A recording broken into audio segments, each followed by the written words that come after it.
Welcome all. Today I'm going to introduce John Feiner. So John Feiner receives his MS and PhD from Texas A&M University.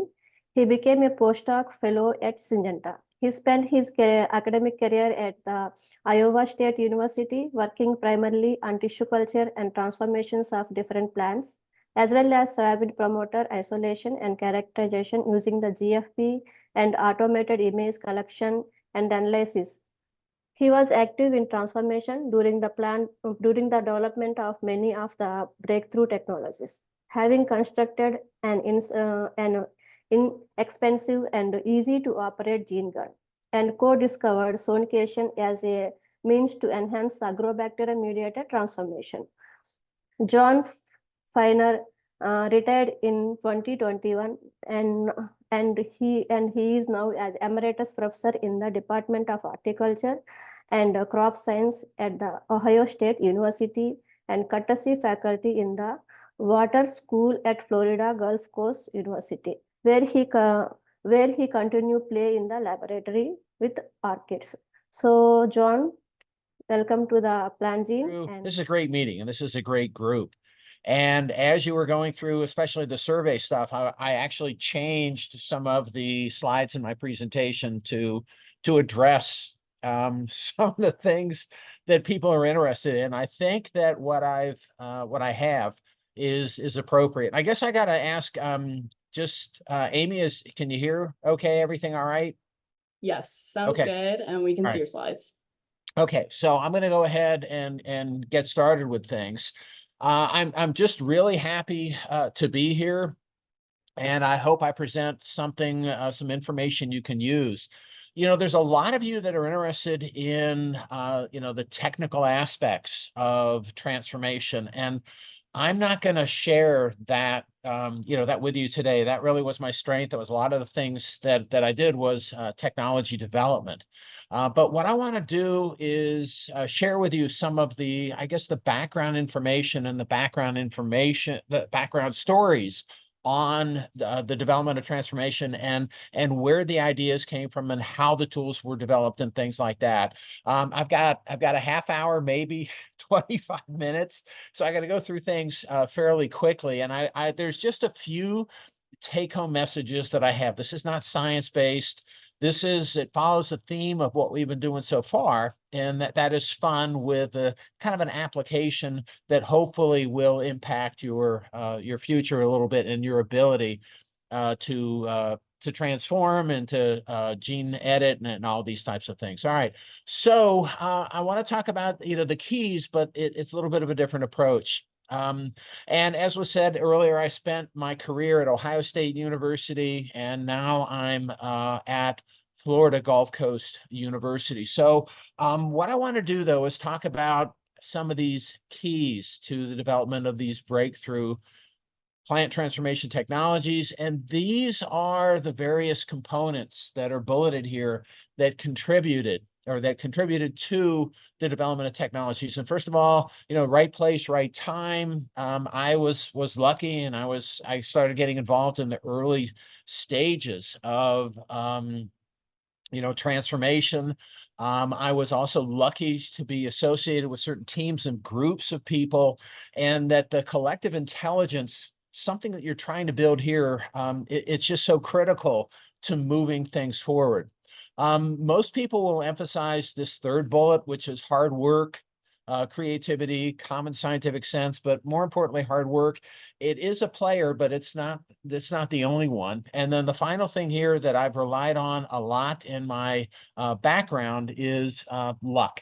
And so you have to have all of these components in order to develop these these technology and these tools. So what I want to do, and the theme that I want to share with you throughout, is how you can learn from the past. So I'm going to talk to you about a little bit about the history, the people that were involved, and how you meet and interact with the right people, which is, I think, one of the core components of this group. And that's kind of exciting, and I'm going to emphasize that and hopefully provide a little bit more detail to you about that. So the theme of people is going to be going throughout all of these different stories that I'm going to share with you. So I have one slide. I'm not going to talk to you about GMO history, and then only take 25 minutes total, but I just have one slide on that. I'm going to share with you a little bit about my history, because I feel a little bit out of place here, but I was a graduate student, I was a postdoc, and I want to share with you some of my thoughts at the time and how things have changed for me over time. And I do have some, I want to also talk about some of the breakthrough technologies that have been developed in the past. And if you were involved in some of these and I don't mention you, I apologize. If you have some to add to my list, you can certainly email me and contact me at some level. But I have very specific things that I want to talk about, and I want to emphasize in the people and the stories that I'm going to share with you some background information that you may not be aware of on how some of these technologies came into play. So first of all, GMO history, I want to talk about that. And if you've taken a biotech class, I'm sure you've had either this slide or something similar to this that's been presented to you. The class that I taught at Ohio State, which was a breeding and biotechnology class, I included this slide every year. It's standard fare, standard practice, but this is the history, and you can see how things went on the left of this graph, 1996, and how things are not today, but this goes to 2023, so last year. And so you've got upwards of 90% of soybean, corn, and cotton that are GM. And this is US, I should say. All right. And what I want you to understand is, yeah, this is a big number, and I could throw out acres. It wouldn't mean anything to you, but what I can also do, and what I want to talk about, is value.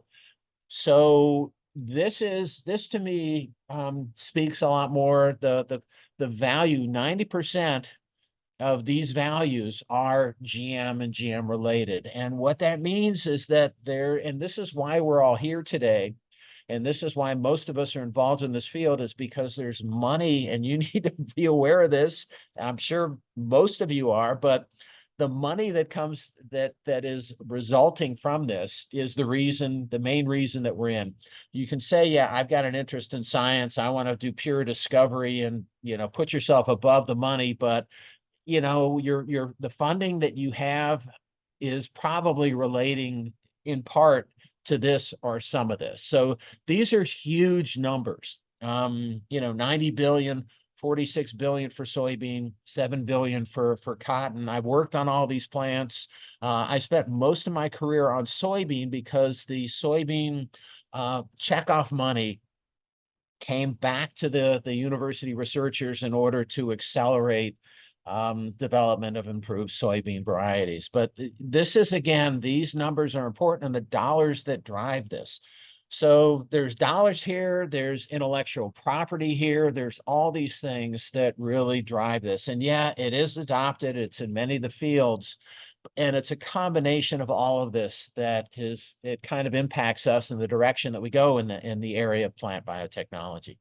All right, what I want to do is now talk a little bit about my history, and I'll try not to bore you too much with this, but I want to share some of these stories and some of these old images. It's not black and white images; they are at least color images, but it's obviously not digital. This is old, and this is me right here, tallest person in the room, which is pretty unusual for me. But this is graduate school. I got my master's and PhD at Texas A&M University. With this was my major professor, and this is Roberta Smith. And I ended up in her laboratory, and it was the first good step that I made in entering graduate school, because Bobby was a student of Toshio Murashige. So we asked about what MS stands for. It's Murashige and Skoog. And I am a grand student of Toshio Murashige. And knowing these people that came out of these labs and being able to associate with some of these people is really a tremendous benefit. So my students are great-grand students of Toshio Murashige, who's still around, not doing great, but he's still around and interactive. And he's actually he's still in Riverside, California. So she was at UC Riverside with Toshio Murashige, and a lot of his students, if you get through his lab, you have the stamp of approval from everyone. I brought this picture out, and I'm not going to try to move through things quickly, but what I want you to notice is that on the shelves here, all of our cultures at that point were in test tubes. They weren't in dishes. This is plastic disposable Petri dish days. And so these are glass test tubes. And this area right here is where I spent most of my time, and about half of my time in graduate school, I calculated it. And so this is the dishwashing area right here. I got real good. I could wash a rack of tubes in about 15 minutes. I would put 4 brushes on my hand, on my 4 fingers, and I would scrub the Petri dishes in the rack. And dishwashing skills, you might think, well, they're not useful, but I'm an excellent dishwasher at home after meals, and it all started in the sink dishwashing area right here. Okay, moving on a little bit from there, I did a postdoc and this is me right here, and all these people are retired or worse because I was a postdoc in this laboratory. And I was very lucky to do a postdoc in industry. And if you have the opportunity to do that, take it. I was exposed to the, industrial philosophy, and I've carried it with me to this day. And it's really important to have an understanding of how things work in industry. In addition to the money, you've got to know how to pursue projects and the application. You need to be able to see, in many cases, the application of what you're doing to the real world, and that has incredible value. So that's something to keep in mind. All these people were very good. Some of them pursued careers in, the plant sciences and biotechnology.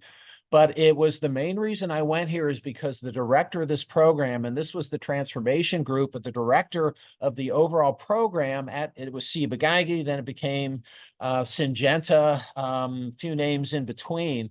But the main person that oversaw this group was Mary Dell Chilton, who is, again, that's someone who just, you gotta interact with people like that over your career. I guess what I'm getting to, and hopefully the theme that will come out over and over again, is it's good to put yourself in the presence of the right people. It's good to interact with these people. It's good to know these people and meet these people. And that's really so important in life. Through my career at Ohio State, these are the various people that I've worked with in my laboratory.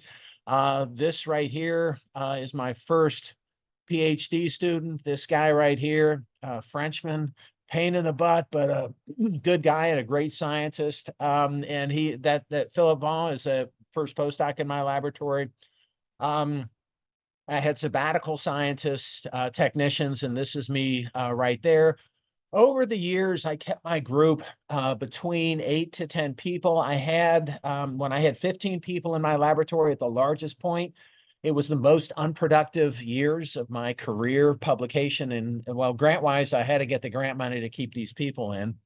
But it was really an interesting learning process for me to understand how many people I could manage and the projects and programs that I could use. We had fun in the laboratory. And you have to have fun, and you have to interact with these, with everyone there. It's a real, excuse me, as we're seeing today, it's a very diverse group of scientists. And, but, again, everyone has to get along. And as a faculty member, I ended up having to learn how to manage people, which is not where my training was. I was really good in the laboratory. To this day, I'm still in the laboratory, still working. I enjoy it. I'm good at it, but you have to be good at dealing with people and interacting with people. This last picture here on the bottom left, these are some members of my group, and this person right here is on the next slide is not a member of my group. So this is Mary Dell Chilton, who I name, and I think other people have named, to the queen of agrobacterium.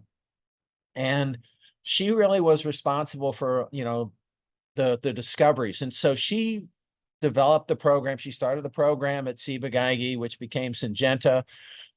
She is just an incredible person, as most of the people that make these key discoveries are. She was, she ran the company. When she had back issues, you could go visit her on a cot in her office because she was lying down. She worked well past her retirement. I guess she didn't retire, but she was so enthusiastic, such a hard worker. And Mary Dell was really an incredible person to know. And you could just learn a lot from the the work ethic of somebody like this.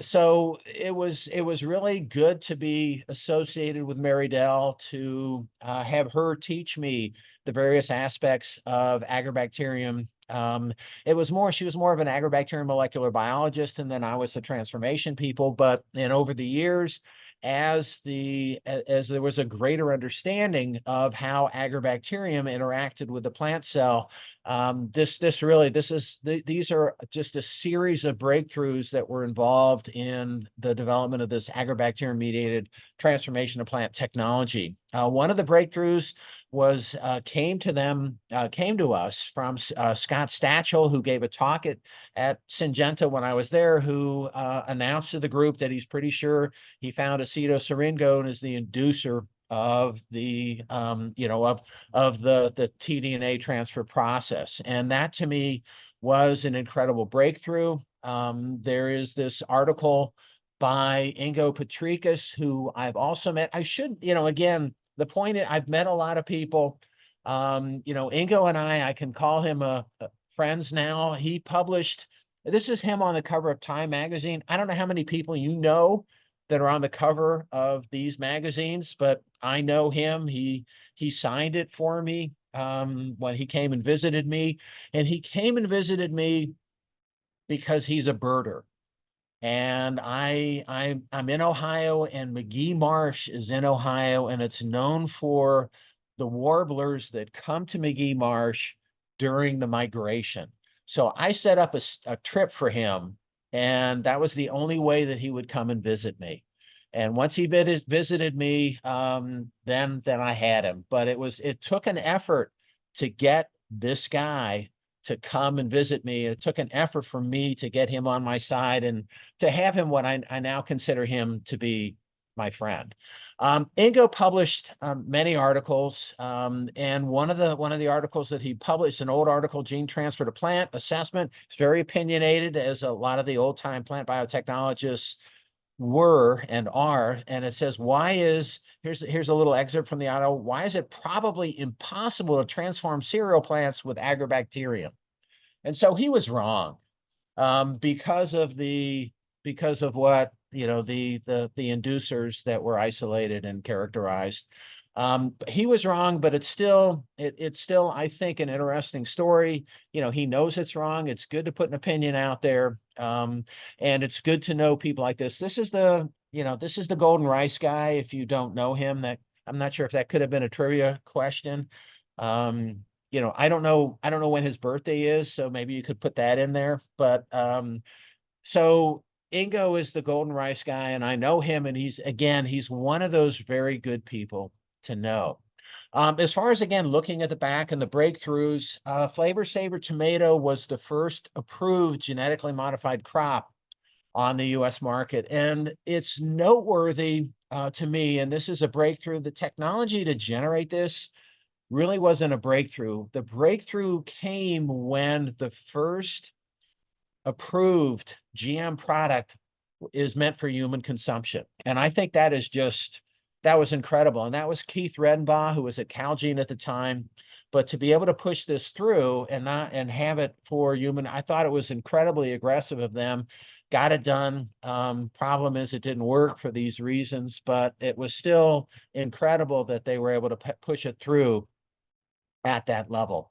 Okay, next breakthrough technology going in this direction. This is biolistics, or the gene gun. This is one of the original gene guns that is in the Smithsonian. I've seen it.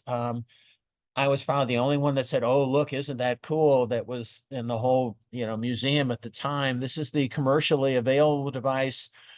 This is my device, this here. The gene gun was invented and protected. IP was filed on this, but John Sanford at Cornell. And the background information is interesting. This was targeted. This was pure. This wasn't luck. This was pure push this technology through. I was on a grant panel that reviewed one of the proposals on the gene gun. And if you probably most of you haven't served on a grant panel, but when you serve on them on these panels, you separate the grants into different categories. You've got outstanding, excellent, interesting, good, do not fund, and then you've got ones that are just laughable. This was a laughable one. This was off the table at the beginning. Don't waste your time on it. But it was incredible technology. He patented the technology, sold it to a small company called DuPont, who then licensed the technology to other companies for $1 million per crop. But look at the value of the GM crops that we talked about on the second slide, and those are billion-dollar crops. So the people that licensed the technology in the early days really got a deal. This is Ted Klein, who was one of the people, and this is me right here, and this is at a CIVIB meeting. There's a lot of people to meet at CIVIB. Go meet these people, associate with them. Anyway, Ted developed a lot of the particle bombardment technology. One of the first, I was lucky to be at Ohio State, where one of the first gene guns shown right here, Ohio State bought gun number 31, and the university paid, I'm sorry, gun number 21. The university, big university, we bought the gun for $30,000. The same gun to industry cost $60,000. If you take a look at this device right here, it's a pretty simple concept. The instructions or warnings are right here. And if you blow that up and look at it, danger warning, improper use of this equipment may cause serious bodily injury or death. So I don't know if you can read that, but that's what it says. And then it says wear eye protection, which won't keep you from dying, but it'll protect your eyes. This is a great technology. And again, it was developed, and John Sanford, who invented this, had the foresight to protect this. And I think that that's so important for new people to understand is IP. And how to protect the technology and how to make money out of that, but more importantly, how you can distribute it more effectively when you protect it. The first product that came out of the gene gun is Roundup Ready soybeans, shown an overview that's shown right here. And so one of the interesting things when you look at the insert that occurred from the Roundup Ready soybean, there was a little extra part that was introduced that's commonly shown. You commonly see this with the gene gun, but this happens and this is routine. One of the other, I'm going to move quickly because I don't have a lot of time.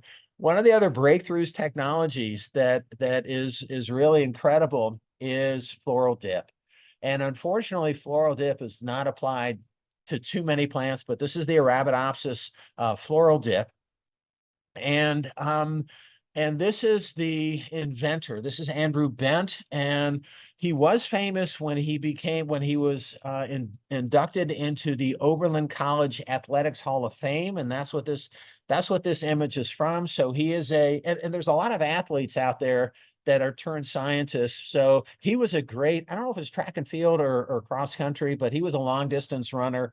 And what a good guy. Just really an incredible person to know. And he's still active. He still does stuff. If you get a chance, just go up and introduce yourself. When you introduce yourself to these famous people, because he's in the Oberlin College Hall of Fame, when you introduce yourself to these people, you have to have a series of questions, or you can just say, I wanted to meet you, and shake his hand and walk away. And that's fine too. Just meet these people. It's really something to do. Anyway, he developed this method. I'm sure all of you are familiar with it. It's too bad that it has such limited applications, but I consider it to be a breakthrough because it has pushed plant biotechnology forward because of the ease of which Arabidopsis can be transformed. All right, moving on a little bit. This is some breakthrough technology that came out of my laboratory, and this is me. This is my co-inventor, Harold Trick, who is at Kansas State University, and we came up with this technology, sonication-assisted agrobacterium-mediated transformation. This was naivete. This came to us. This was dropped into our lab. Harold and I both argue back and forth is whose idea was it, and was it naivete or was it good science? We didn't know what we were doing. And we stumbled across this technology where we were trying to shake agrobacterium down into some pores that we made. And it ended up the pores that we made weren't important, but the sonication induces these pores to form, these additional micropores and crevices to form so the agrobacterium could get in deep within the tissue. We figured out what it was. We were observant. We figured there's a lot of discoveries that people miss because they're not observant. So, watch what you're doing also. Be observant, but then we presented as, oh, we knew what we were doing and this is what we did. And that's just not how it happened. And I can share that with you. One of the things that we did as a result of this is we published this in Transgenic Research.